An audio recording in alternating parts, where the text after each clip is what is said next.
Hello everyone. We had a question on the forum about setting air boundaries in a model. So I'm recording this video to show how we can quickly set air boundaries with a lot of freedom and flexibility using the Pollination Rhino plugin. This model that I have has two rooms, two hallways here, and then there's a roof up here. As you can see, they're named here correctly. So what I want is I want to set the face between these two, this face here, to be air boundary because this is a hallway and they're open to each other. And then I want to set the face between, let's say, only the hallway and the roof here also to be air boundary. So let's say this is like drop ceiling or something, so it's not really closed, just the air can go. So I want to just mainly want to show it as an example to show you. So this model at this point, I haven't done any, it's just like the geometry, but if I hide this, you can see like there is no split face or anything. All of them are so I isolate this is like the raw geometry as is. So okay, so the first step, what I'm going to do, I'm going to use PO solve adjacency to do the initial solve adjacency. There are three options here. If I want to intersect faces, I want to, because you saw like we need the intersection here. Do I want to match? Yes, I want matching too. And if I want to set the adjacent faces to air boundary, no, I don't, because this face and this face, for example, they're not air boundary, they're just adjacent faces, they're walls. So I'm going to do this like this and go. So it does three things or three things at the same time for me. So if I hide this now, you will see that this is already displayed, cleaned up. If I go here and turn on to see the boundary condition, you see these are green, which means those are interior. These ones are exterior. I can click and select a face if I want right here and check the boundary conditions too. So let's go this one. I can double click or right click and edit properties. So now you can see it's wall and it should say it has an adjacent face and boundary condition is surface. So up to here are good. As I said, I don't want it to be a wall. I want it to be an air boundary.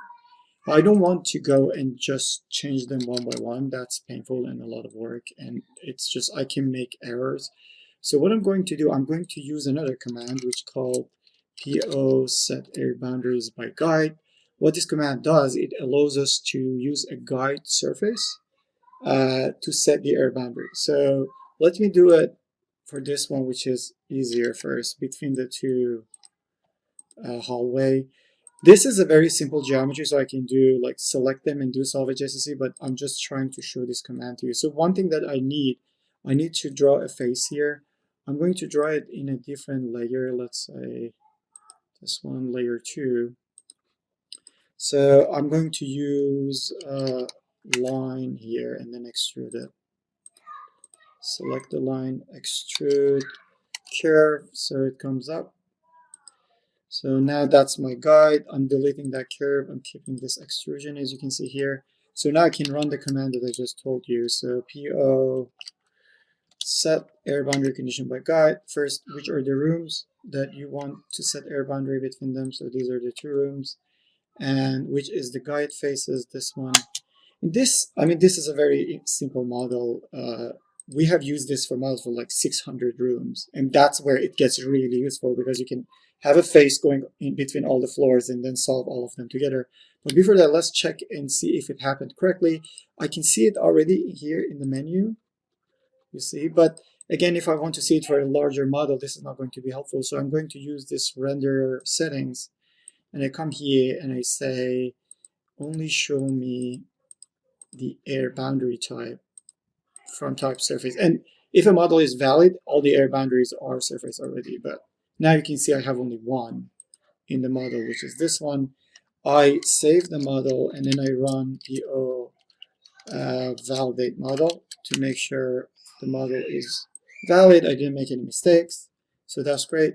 Now let's go ahead and do the one between the roof and this hallways.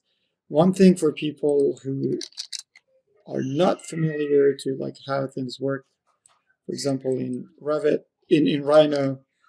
plugin, so it already has done all the split and everything. So you see there is a bug with our render in a way of when something we turn on and off, it doesn't render it correctly. So let me show everything.